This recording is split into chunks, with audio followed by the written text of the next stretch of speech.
So, and this structure that we just went over, you broke this down and kind of went over this on the VH1 show, The Pickup Artist. And I remember watching this in high school, taking notes, being like, this is revolutionary stuff. Reading the book, like, wow, right? Because this is stuff that no one talked about back then. Can you tell us about how that show came to be?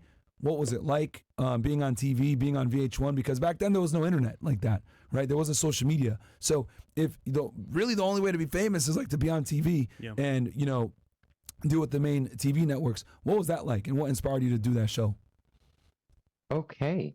Well, in many ways, it was a social experiment. It was an experiment. It wasn't something I was, needing to achieve. But when I get myself focused on a project, I seem to relentlessly attack it over however long it takes to get it complete. I'm that way. I focus, however long it takes. Mm-hmm. So I did write a one-page treatment that turned into a 7-minute non-airing video that conveyed the essence of the project. And that led to a non-airing pilot episode. And that got us the first season. So in many ways, you could say I created it. However, I did work with a production team, Three Ball Productions, and they had already produced Beauty and the Geek. So they were so bloody professional. They knew what they were doing. You've watched the show. Yep. It's a good show. It's a good American reality TV show, The Pickup Artist. If you haven't seen it, look online. You'll find it using your magic keys. Very proud of it. I did, I did something that made my mother proud before she passed away.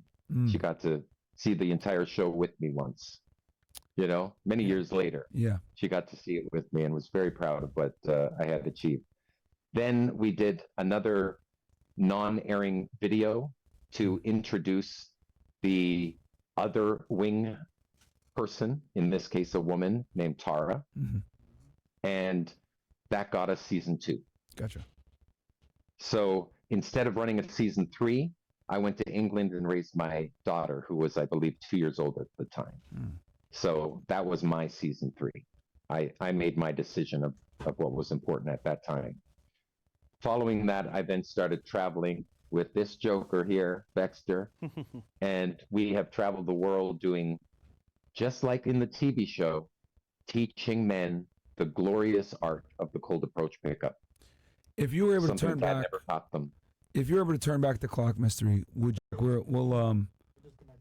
just gonna, you're connecting back. Yeah, no, it's really good. Oh, we're back. Yeah. We're good. Okay, sorry about that, guys. So you did the TV show, and obviously, it was all over television. You basically opened up a door that no one had known about. How did your life change after the show, in comparison to prior? Well, I have firmly placed myself as a cultural icon of the 2000s, of the mid-2000s. I agree. I'm very pleased about that. That's thanks to doing talk shows such as Jimmy Kimmel, Chelsea Lately, Conan O'Brien a couple times. Those did, in fact, change the way people treat me. They come up to me knowing me, and they know that I'm a social being, so they come with their best foot forward, wanting to meet me and having read my materials. I'm very grateful that people are giving their best selves to me when we meet.